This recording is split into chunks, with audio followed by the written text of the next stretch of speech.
questions are all open, whether they're on ice, off ice. Now's your time to pick the brain of a future Hall of Famer. So make the most of it. All right? Ready? All right. How you doing, guys? Thanks for having me. Hammy, like you said, we go way back. When he asked me to come in here, I talked to him throughout the year a little bit. He told me, some of the struggles and whatnot. But I know this is a fairly new program. Guys coming from different areas, trying to make a team, which is probably the toughest thing, when you get to your level, 16-year-olds, 17, 18, you play with a lot of different people. And, you got to find a way, to gel as a group. And that's the hardest thing to do. But to me, the thing that I always go back on is work. For me, I don't know you guys. I could watch a practice, and I would be able to tell them who's faking work, who's working really hard. I could pick them apart. Maybe because I played the game for a long time. But it all starts with work, okay? And I tell my kids all the time, I said, I have the speech for that. I'm going to tell it to you. If I grab 3, 4 people, I put in different rooms, and I ask them, what's hard work? I'll get 3, 4 different answers. Everybody's got different definition of hard work. What is hard work? What's hard work? What's hard work? It's like, I don't know, trying to give your best effort. Okay. What's hard work? Make the most out of everything. Okay. Anybody else? Who's got another definition for hard work? Just non-stop grind. Yeah? All the time. Yeah. So that's just 3 definitions, or 3 different ones. I always, when I was young, I was a good hockey player. When I was 12, I wasn't the best. When I was 13, I wasn't the best. I was never the best. Even when I won all the individual awards in 2004, I never felt I was the best player. But I can guarantee you one thing, there's nobody that worked harder than me that year. I wasn't the best shooter. I wasn't the fastest skater. I wasn't, the best stick handler. I thought the game well. But I watched the game. When I was on the bench, I was watching on the ice my teammates out there. How can I learn from somebody? I'm at practice. I see one of my teammates, the way he shoots the puck. Gosh, I love the way this guy shoots. He shoots way better than me. He might have 7 goals. I got 30, but I still think he shoots better than me. How can I get my shot the way he is? Because the way I think the game way better than he does, because I got 30 goals, he's got 7. But he shoots better than me. How can I get better at that? Because once I get that, I'm going to be even better. You're on the ice, you're on the bench, I'm watching this guy stick handling and stuff. Gosh, he's got it, how can I add that to my game? The time that when it comes to time you feel, I'm good, I got it. This is when you plateau.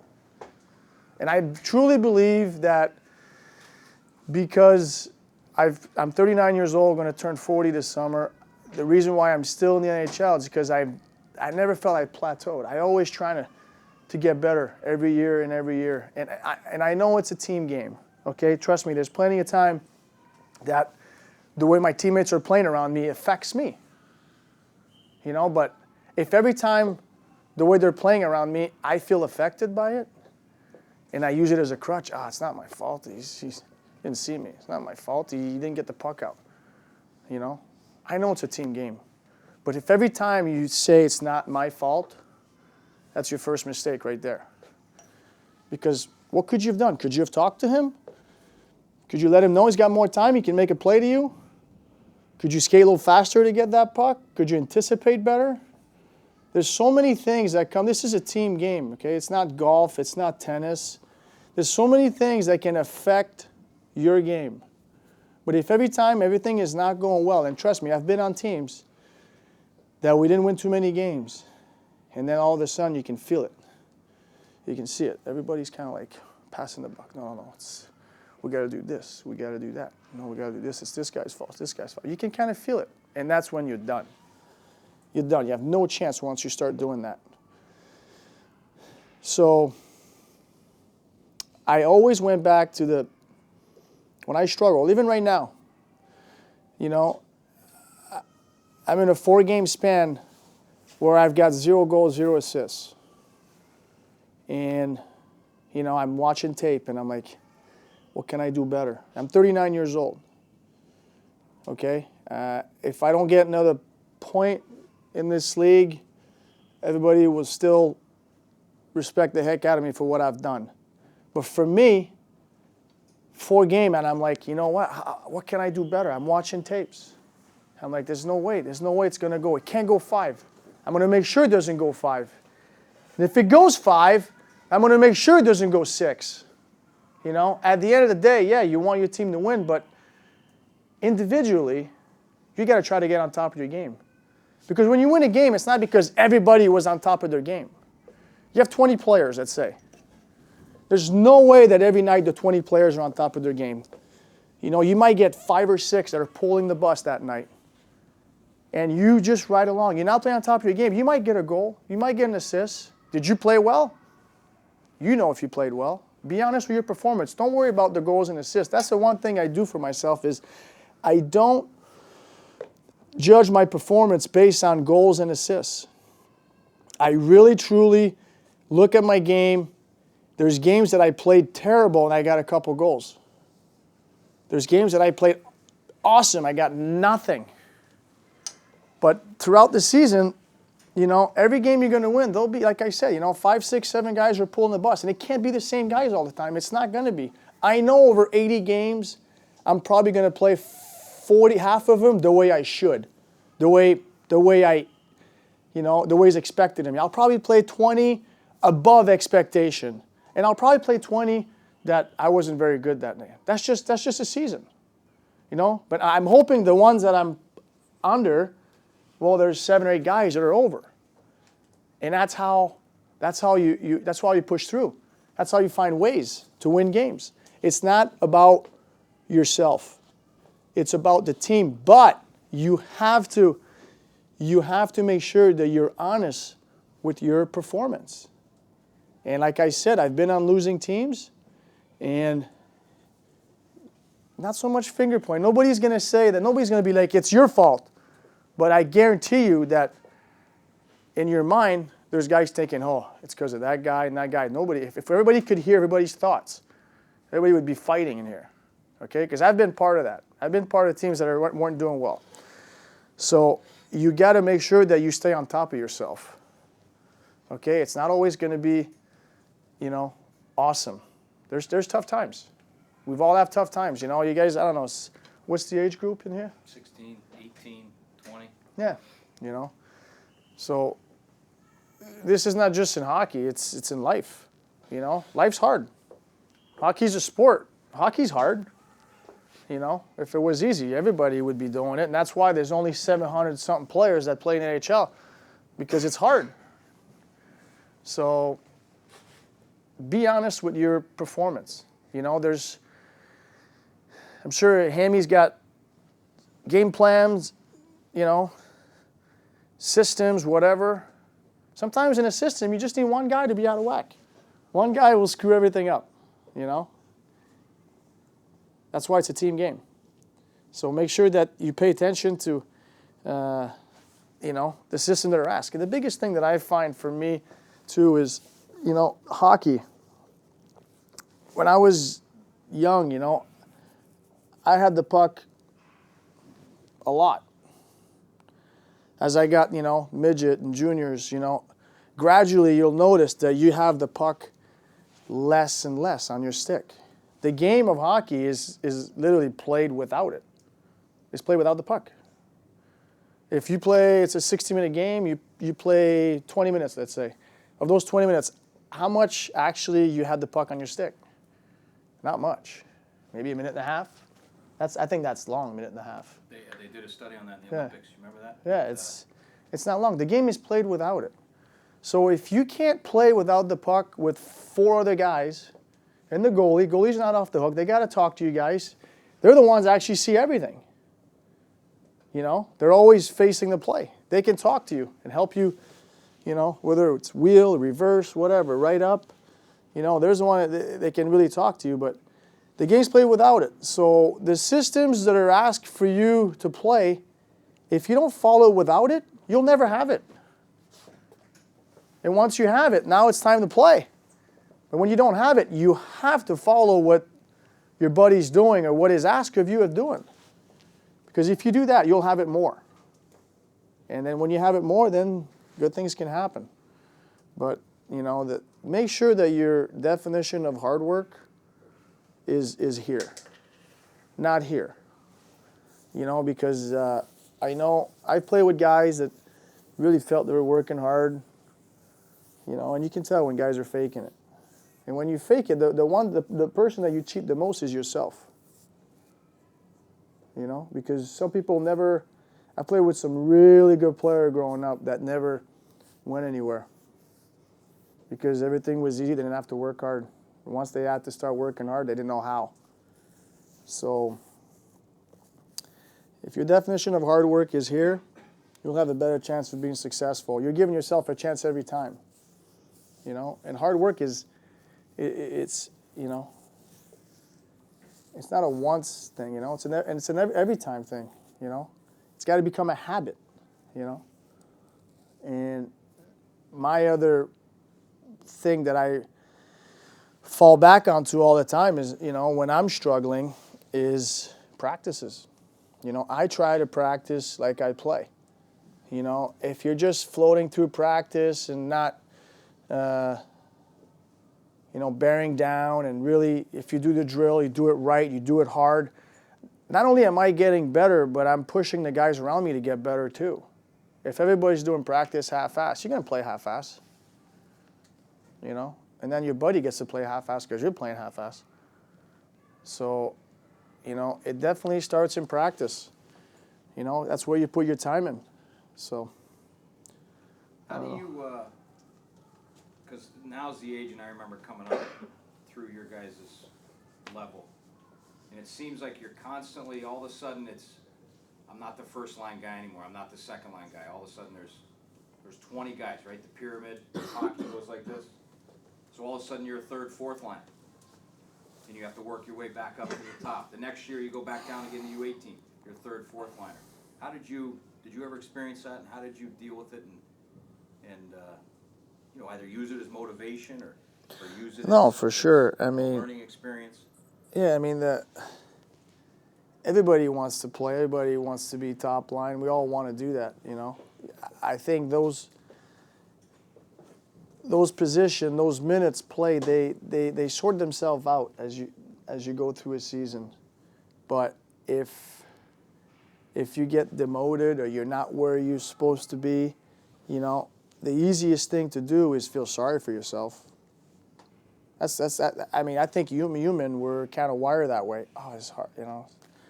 You know, you feel sorry for yourself. And all that time that you take feeling sorry for yourself, it's time away from what you should really be doing. You know, is working harder. Earn it. You know, I mean, I have 3 kids, and I'm constantly trying to make sure that I pass that value of earning things. You got to earn things in life. There's not many things that are given to you. You know, we all want. Human, we're a want. We're a want. We're take. That's what we are. But you got to give if you want to take. And that's the thing that, to me, I've had plenty of setbacks like that, especially early in my career in the NHL, in the American League. I'll give you a story. Is my first year pro, I was playing in the minors in Calgary's farm team, leading the team in scoring during the season, and we start the playoff. And we playing against the Toronto's farm team. We're up 2-0. No, we're 1-1. 1-1, and I have 3 assists in 2 games. Life's good. Playing well. my mind. And the next day I show up at the rink and I was scratched. Not even on the fourth line, in the stands. So that's kind of it. You know, that's a wake-up call. You know, and my coach just told me, I says, you're not playing the way I know you can play. So I'm like, all right, thanks, you know, no warning or anything. It's like, boom, done. So I'm watching from the stands, and I remember that day, like, just in the stands watching the game, and they won that game. And they won that game. I felt, dude, I'm not going back in. You know? And now I feel like I'm done. I feel like I'm done. You know, you have that feeling of being done, you know, but I tell you what, after they won that game, he pulled me aside, he says, you're going back in. You should have seen me flying the next day, you know, and you're going to have setbacks. It's what you do with it. You know, how you answer. Do you fly away? Do you fight? Or you freeze? Those are the three things, you know. Three things when humans are confronted, there's three ways that they handle it. They freeze, they fly, or they fight. You know, what are you going to be? For me, I always feel, you know what, I'm going to fight. I always felt that way. I think it's the only way I survived. That's the only way I was able to have the career that I have, is you fight. And it doesn't mean like fighting, dropping your glove fighting. No. You work and you earn. If you're, you know, a first line guy and you come back the next year, you're on the second line. Well, how do I get back to the first? It's not like, excuse me, can I please get back to the first line? It doesn't work like that. You got to go earn it. You know, if you're out of the lineup and you're trying to get back in, you know, you can't be focusing on why am I out, why am I out? No. What am I going to do when I'm back in? That's what you focus on. Because when you go back in, make sure you don't come back out. You know, there's just so many different ways to handle the adversity that is thrown at you. You know, there's so many ways. Okay, you guys we'll open it up for some questions. All right? Anybody? How do you deal with psychology? Like, for example, you play a bad shift, and then, like, what do you think after that? Like, what do you think, like, to improve the next shift? What's in your head? Well, everybody's different. Everybody's wired a little differently. You know, I'm an emotional player. I get, you know, hockey's a game of mistake. Okay, mistakes happen all the time, hockey. There's no perfect game. If you try to play a perfect game, there's no way you can be successful. There's no way. Especially, like, if I make mistakes without the puck, which are system-wise, you know, usually coach will come and, you know, and correct, you know, hey, you can't be here, you got to be there. You know, it's a learning experience at that time, so there's no reason to be down. I get down on myself when I do something bad with the puck, when I make a bad read, or if I miss my shot, or if I missed a wide open guy, like those kind of things, they get me upset. But I get back to the bench, and I'm hungry for my next shift. I can't wait to get back out there, because I know when I'm struggling, like right now, you know, I say I have 4 games, I got no goals, no assists. I know I'm one play away from turning everything around. One big play. When's that play going to happen? Okay, I'm not going to wait for it to happen. I'm trying to make it happen every shift. If I take 2-3 shifts off because I had one bad one, that doesn't leave me too many other shifts to get it going. So I really try to focus on the next one, and just, if things don't go well, it's like, all right, I know I'm one nice play. I'm one nice pass to a guy who scores away from turning everything around. I'm like a shot going off my shin pad because I'm screening in front, doing the right thing, going in to turn everything around. I'm so close to turning everything around. You just got to, don't like stop on the bench and like take 2-3 shifts off because, oh, poor me, I made a mistake. I mean, hockey's a game of mistake. You correct them and you get back out there. Anybody else? Yeah, when you said you were in a slump and you'd watch video, like personally, what exactly are you looking for? Like positioning or kind of? Yeah, just, I mean, the technology now is unbelievable, because you can slow it right down. I watched my whole game, like the overall game. I try not to nitpick so much little thing, because when you slow it down, I mean, you can say, oh gosh, look, there's so much space. But when it's on pause pretty much, it's easy to play the game when it's that slow. Everything happens that quick, so you can't be so hard on yourself.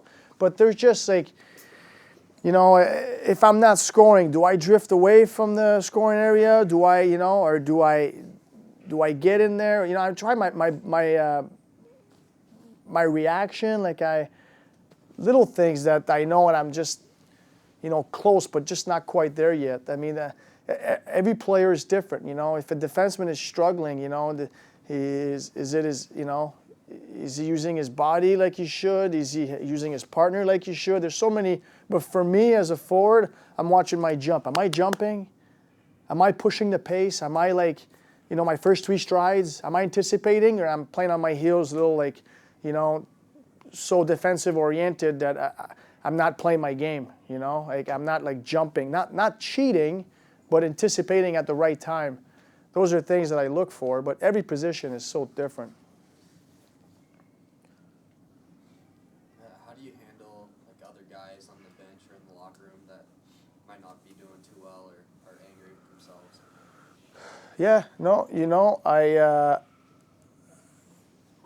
when you get to I've been around the league for a while, and you become a leader, and leadership is not something that's given to you. It's not say, hey, you're going to be a leader today. Leadership is earned. You earn the respect from your teammates. That might take a week. That might take a month. That might take a year. But leadership is fragile. Once you have it, people look up to you. It takes a long time to be a leader, but one stupid incident and you can lose all that credibility. You know what I mean? So and people, when things are going bad, leaders, everybody's watching you. They're the one they look up to. How do you handle yourself when it's going bad? Are you the, do you pull it together or you separate it? Because you're the guy that holds it together. But I've been on teams that some of our leaders would, when stuff didn't go well, it would kind of separate the team. And when it goes bad, that's when your leadership has to be the strongest and keep it together. So to answer your question on the bench, I've always been a guy that tried to calm guys down. And like I said, it's a team game. You have a bad shift, you come on the bench, and you're kicking, screaming. What does that do? That's not the time to be kicking and screaming. The time is when you're on the ice. It's wasted energy, and it's disruptive to the whole group. So,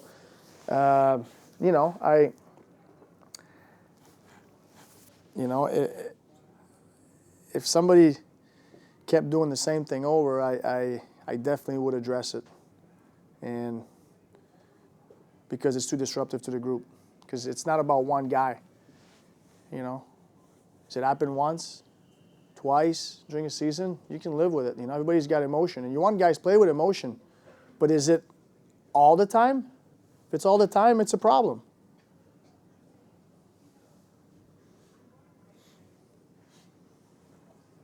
Yeah. Another question, do you set goals for practice, when you want to learn in practice, refresh, what kind of skill, and is it good, does it work for you? Do I set goal for? Well, every practices are different. For me, at my level, depending what we want to work on that day. My goal is to keep it as game-like as possible. I'll give you an example. So, let's say you come down.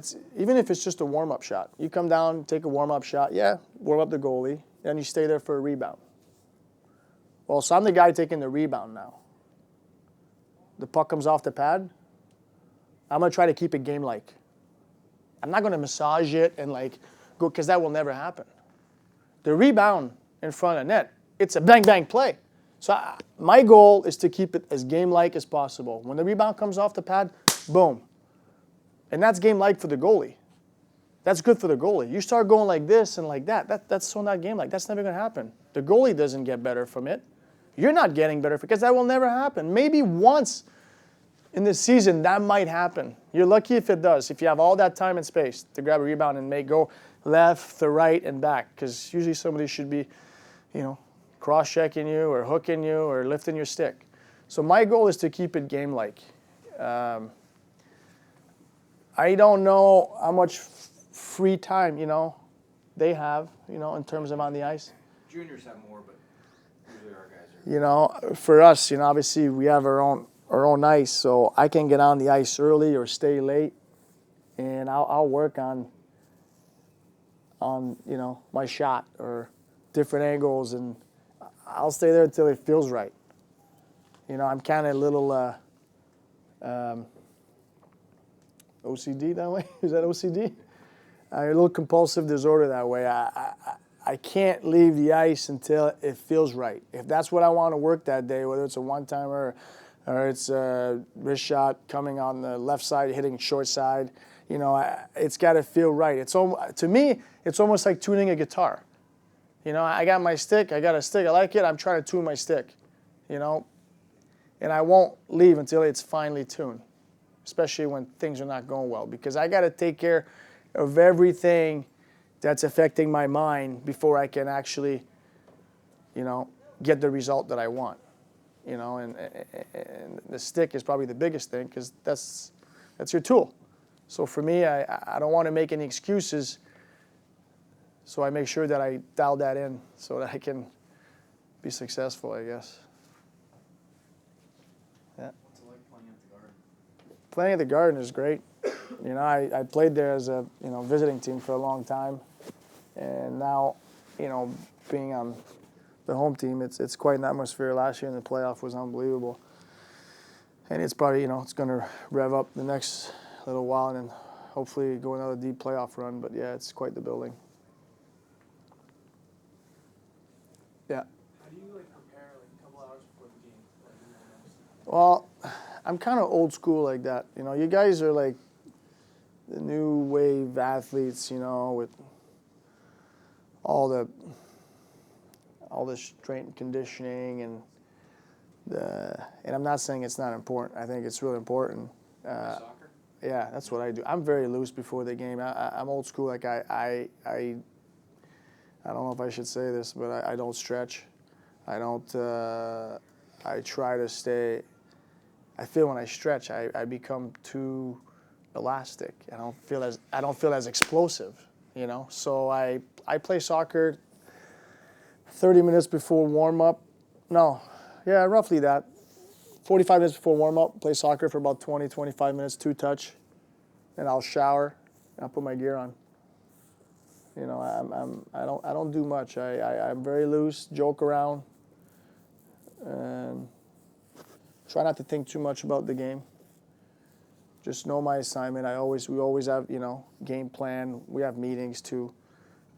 I feel I probably prepare a lot differently than I did when I was younger, just because a lot of the X's and O's are, stamped in my head at this point. They're not, it's not something new and stressful for me anymore. I used to be way more stressful before a game when I was younger, just because, you're in the NHL, and you're playing against the best players in the world, and you have to make sure that you don't, miss an assignment. So I used to be stressed out a little more. Now I'm just kind of have fun with it a little more, I guess, before the game. Yeah. When you were at Vermont, how'd you balance your game of hockey with your work? Vermont's easy. Yeah.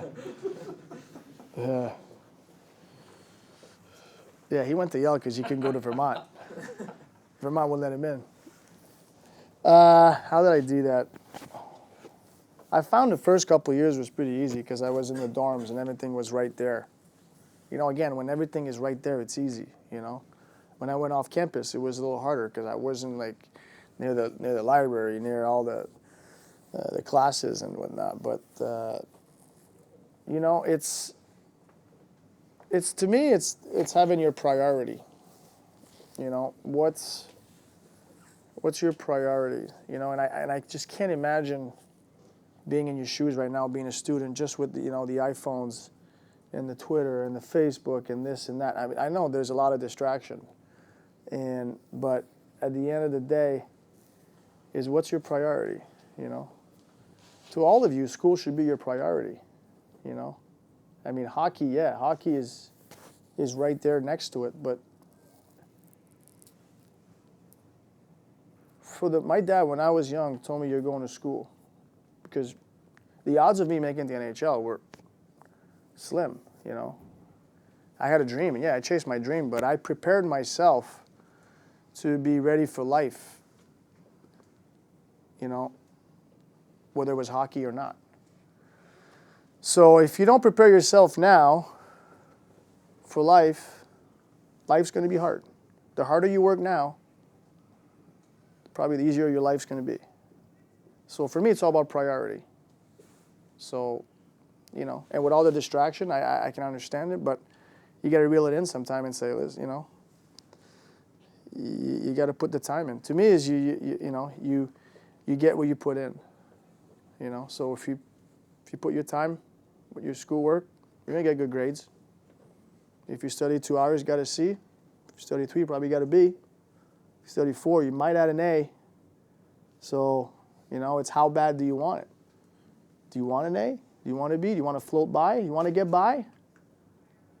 I don't know too many people that are successful in life who I just want to get by. People who are successful in life, it's because they wanted it. Whether it's hockey, anything. You know, you get what you put in. That's not just in hockey, it's in school and everything else. What's the biggest difference in culture that you see between a winning team and a losing one? The biggest difference in culture. What's the last losing team you're on? Well, I mean, in Tampa Bay, I had a few losing teams. You know, sometimes there's just things that you have no control over in the professional level, just because, you know, if the management decides they're in rebuilding mode, you know, they make it a revolving door. You know, players called up, this and now. You know, there's a lot of different culture, I guess, and the biggest thing in the winning and the losing thing, when you win, you know, you have that stability within your group, you know, and when you lose, everybody's searching for that. Everybody's searching for that stability, and, you know, you try things, you know, and then it's a stressful time for everybody. There's no doubt. For players, for coaches, when you lose, it's a stressful time, because who likes to lose? You know, when the bus, you know, everybody wants to get on that bus. You know, for me, when it's not going well, I'm not just going to wait for it to turn around. I try to work to make it turn around. It's the same thing, I think, as losing team and coaches. You can't just sit back and say, oh, it'll just turn, it'll turn. No, you're searching. That's what keeps you going. But the culture, you know, to me, it's accountability. The biggest thing about winning and losing and really be a team is when you have that accountability. That accountability starts with the coaches, and it trickles down to your leadership group. Your leadership group, it's got to hold people accountable. Not just the way they play, the way they act. Are they good team guys? You know, because this is a team. It's not one individual. So the accountability part, I've been on teams where we held each other accountable big time, and those were the good teams we were on. The way we played, we made good decisions on the ice because we knew it was the right one. That's how you win, you know. And you know, there's times that, you know, if I can just make that last little toe drag, I'm going to be in, you know. But the score's 2-1. We don't need that toe drag right now. We need to get it in. You know, those are things that you hold each other accountable. And there's so much accountability that the guy won't even dare toe dragging at 2-1 because he knows he's letting his buddies down. If you don't have that feeling ever that you're letting anybody down, you need to have that feeling that I can't let these guys down. That's accountability. But it's got to be spread. It's got to be held by, you know, the leaders.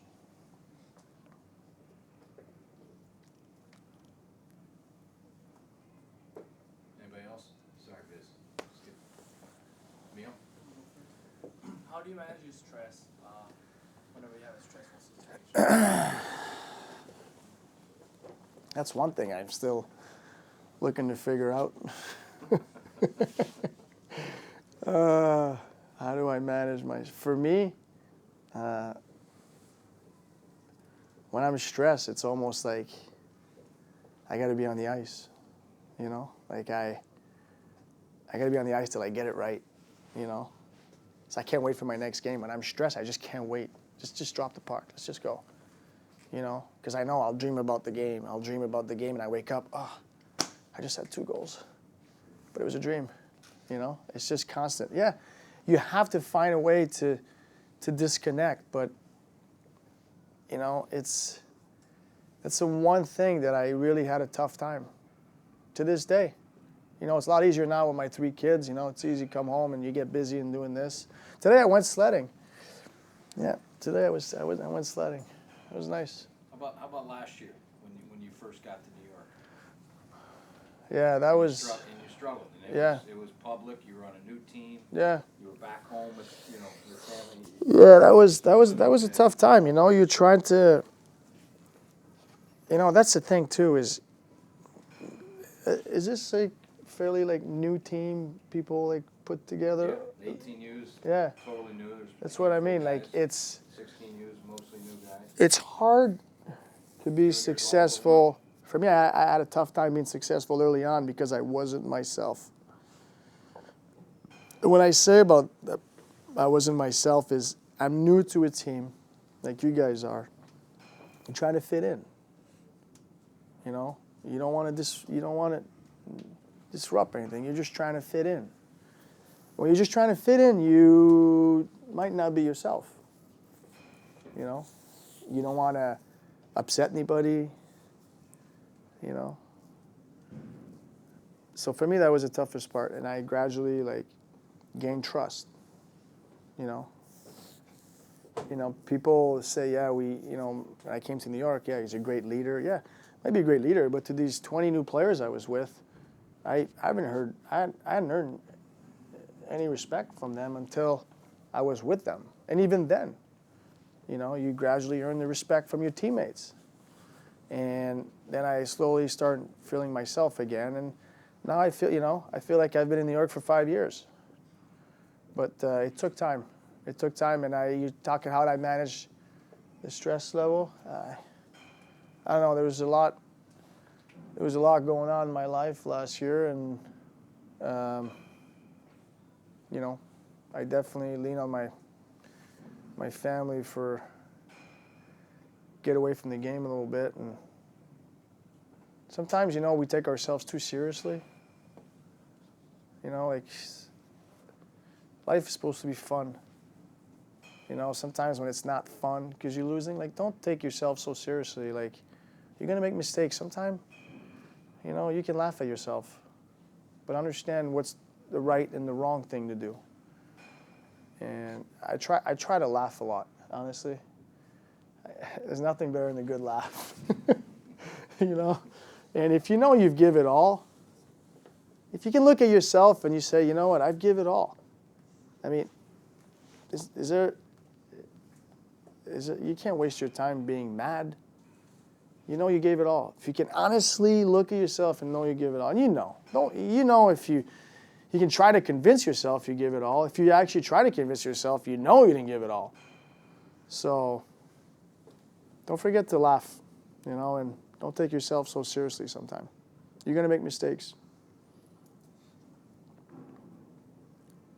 Yeah. Was there ever a moment in your hockey career that made you want to give up hockey or question?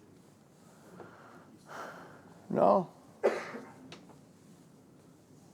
No, I can't say there was. I love the game. I still today. The easiest thing to do is quit. Like just in anything. When you're working out and you're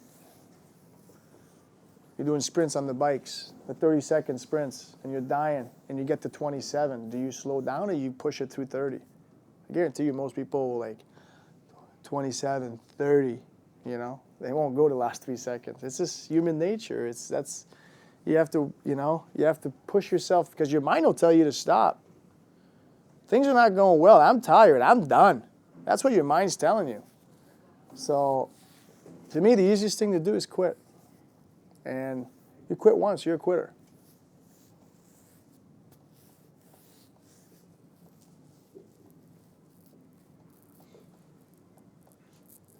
Yep. What did you do in your free time as a kid? Did you go outside like? Yeah. And now I grew up in just outside Montreal. And a lot of outdoor rinks.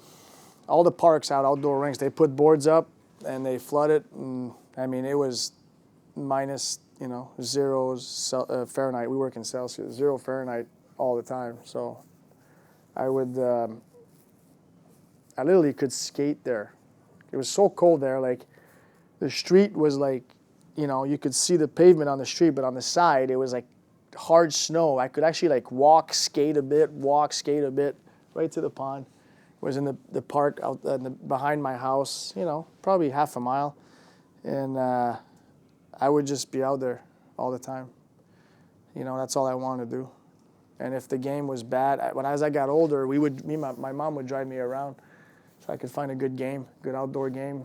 If there was not enough kids out there, we'd drive to another one. There was so many in my town. And sometimes she'd drop me off at one, and I would like call her 2 hours later, hey, this game died. We got to go somewhere else. She'd come and pick me up, and then go get a new one. I ate, slept, breathed hockey.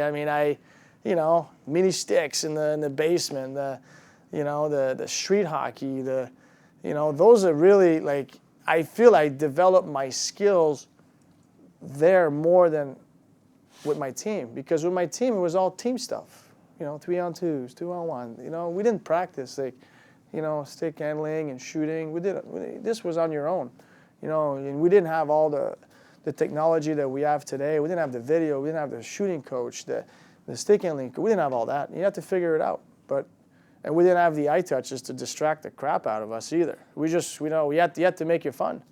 That's today's society is so like, technology driven that you forget how to have just good fun without anything. So for me, I played soccer. Hockey wasn't year-round like it is now. I definitely played other sports. And, in college I picked up golf. I played a lot of golf in the summer. That's actually really stress. Like, I like golf for the stress relief, it's nice.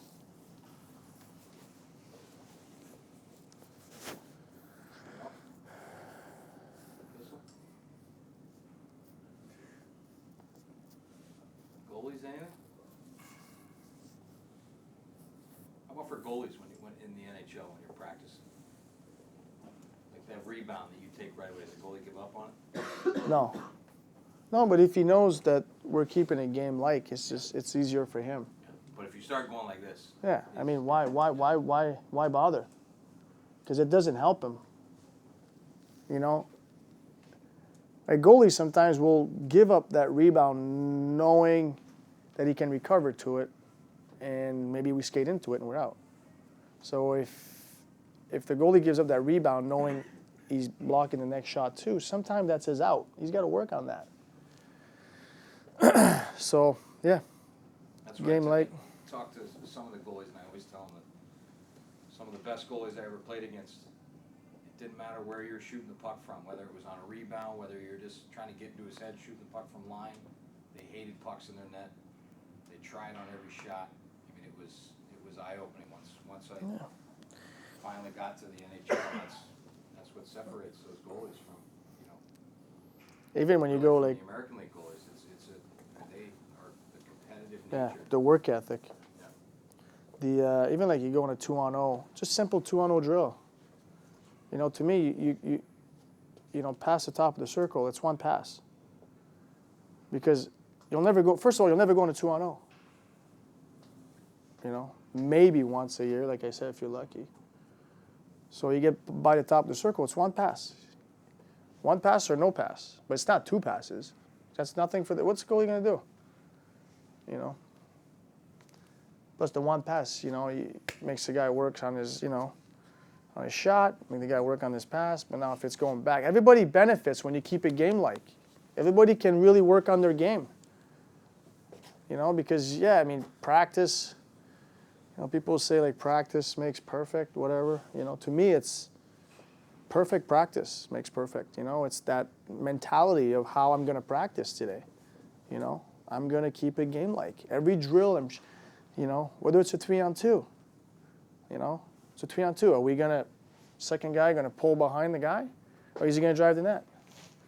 I mean, if I'm going to 3-on-2 and the guy who's supposed to drive the net pulls up, I want to skate off the ice. I want to break my stick over his head because that will never happen. The 3-on-2 we just had in the game, that would not be a 3-on-2 because the back pressure is coming. The back checkers are coming. You know, they're just things that one guy goes on his own page, it affects everybody else. Do you have any superstitions? I have way too many. I can't. We'll be here all night. You don't want to know. One I thing do. that obviously I haven't been coaching that long, so I'm still trying to learn. But one thing as a player that always bothered me, and I'm sure it bothers some of my 16U players, is that some shifts you feel like you just got yelled at by the coach. So the next shift you're going out and playing to try to please the coach, right? Instead of playing your game and doing what you do best. You ever experience? I know I experienced it as a player. You know, I get put from first line to fourth line. Okay, now what do I got to do to please the coach instead of what am I? You know what I mean? Yeah. You ever deal with that? And Yeah. If you did, how do you? Well, for me, I always felt that when I was on the fourth line or I was scratch or I always felt like I'm fighting for my life at this point. I don't care. This guy is yelling at me. I'm fighting for my life. I'm on the fourth line. I might be out of lineup. So I always felt if I'm going to go down, I'm going down swinging. You know, so I'm going to leave it out there. You can yell at me all you want, but I'm going to leave it out there. And usually when you leave it out there, your work takes over. You're giving yourself a chance. But if you, like I said, when people get confronted, there's three ways. People freeze, fly, or fight. You know? And the people that don't want to make a mistake, those are the freezer. You know? So if I get yelled at, I get upset, and I get upset at, I mean, yeah, I might be a little annoyed at him, but when I think about it, you know, he's right. Sometimes we just don't like to hear it. But he's right, and you know, he's worrying about a team. So he's got to press a few buttons every now and then. And when that happens to me, I usually fight. You know, I go down swinging. Not fighting, but I'm going to leave it out there. Anybody else? Coach, anything back there? Carbone? Huh? Silk? You junior guys, anything else? Now's your time, guys. How you deal with negative momentum changes during the game? Like if you're tied or you're up a goal, you're up two. Or Yeah, I mean, there's not, sometimes there's definitely deflating situations where you're going good, and then they get a bounce. It's deflating. But that next shift is so important. So whoever goes out there and in a deflating position or a tough start, your next shift is just so important. So the 5 guys that go on, goaltender included, this is a time to get the momentum back. I mean, you're not gonna have the momentum the whole game, but you can't not get it back. So if you, like I said, it's like anything else. If you feel sorry for yourself, oh, we got scored on, poor me. Like, nobody's gonna come and give you a hug. Okay, this is hockey. There's no, so you just line up. Sometimes they're gonna make great plays. When they make great plays and you were in position and he pass it through guy's stick, line up. Great job, boys, line up. We're gonna play. We're playing hockey. If we made mistakes and they scored, you correct the mistake, go back at it. You keep making the same mistake and over, and maybe your ice time's going to get a little taken away. You got to learn from some of your mistakes, but when they score a goal, it's line up, focus on the next one. Yeah. Was Hawkesbury your breakout season, do you think? Hawkesbury? No, I don't think it was. I think just in college. Did you know that you were gonna have like a professional career after doing so well in that league? No, not in Hawkesbury. I felt I could play pro when I went to college, like after my freshman year. I felt like, because I was playing against guys that were drafted. I was playing against older guys. I was 155 pounds when I went to college. I went to college as an 18-year-old, and I was playing against big boys. And once I did well my freshman year, I felt, I think I could. I'm hoping to play in the NHL, but I definitely thought that I could play professional, whether it was the American League, the IHL, or in Europe. But as I progressed in college, I felt like, well, hold on a second. I could see guys leaving college and go to the NHL. I was like, well, okay, this guy made it. I mean, you can kind of feel like you can touch it now, Yeah, I was putting myself, I could feel I could touch it, like I'm almost there, And but not. Took me a few years in college. And even after, right? You didn't sign Yeah, an NHL team yeah, after? Right no, away? yeah, for You sure. had to go prove yourself in the minors? Yeah, Like he always told me when I was coming up, and I would talk to him. He goes, whatever the situation, you just got to tear it up. Just tear it up, and they can't keep looking away. They just can't. So I was bouncing around the minors a little bit, and I'd always talk to Marty in the summers. He goes, hey, nothing you can do. We just tear it up. Eventually, got my shot, and had a small cup of coffee, but it was. I always go back to that. He actually autographed a picture for me a while ago when he was in Tampa. He signed it. Just tear it up. yeah, like you have to have. You have to believe in yourself. You have to have confidence, But there's difference between being a confident and arrogant. You have to be a confident person, player, in your abilities. For me, because if you don't believe in yourself, nobody will. It starts there. It's not like somebody's going to say, hey, I believe in you. You should believe in yourself too. No, that's the way it starts. If you're waiting for that, you're going to wait a long time. Believe in yourself. And for me, in college, I believed in myself. I really thought that I could play in the NHL. The problem is there wasn't too many believers in me at the time. I had to turn the non-believers into believers. So to think back about some of the topics we talked about today, when you're out of the lineup, when you're on the fourth line, when you're on the third line, you want to be on the second, the first, or in the lineup, yada, yada, yada. You got to turn the non-believers into believers. And how do you do that? You believe in yourself, one, and you put your work in, you don't fake it, and you really want it, usually good things happen. But there's definitely an order of things, that they don't just give you whatever you want. You got to earn it. What do you do during the off-season?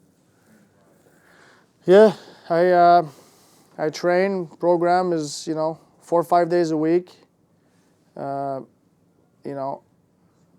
Very, very intense. I don't think there's nothing harder, I feel, in my training that I do training camp or during the season.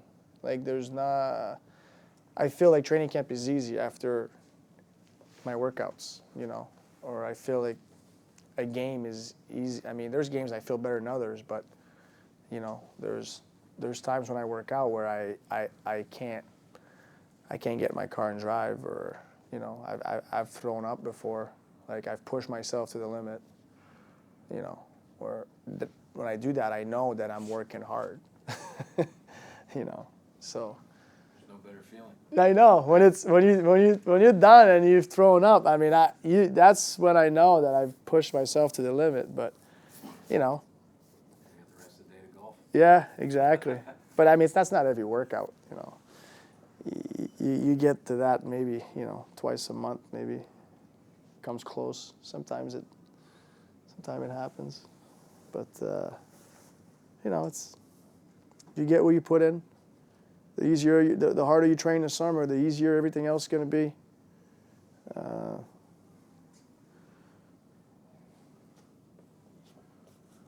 else? Maybe one more? I feel as like a smaller guy, you have to work like 2 times as hard just to keep up.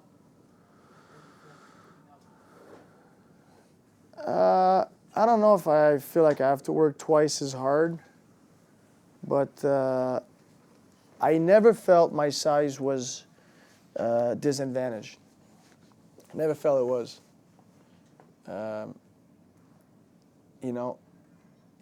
If you feel that you have to work twice as hard, if you feel it's tougher because you're smaller, you're selling yourself short probably. You're letting size, visual thing affect your brain. You know what I mean? Like if you,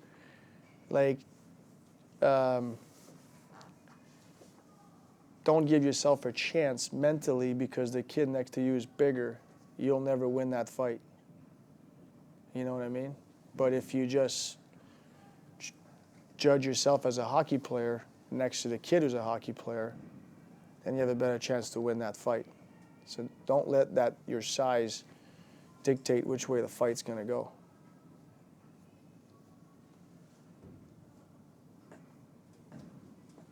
Anybody else? All right. Thanks, Marty. Thank you, guys.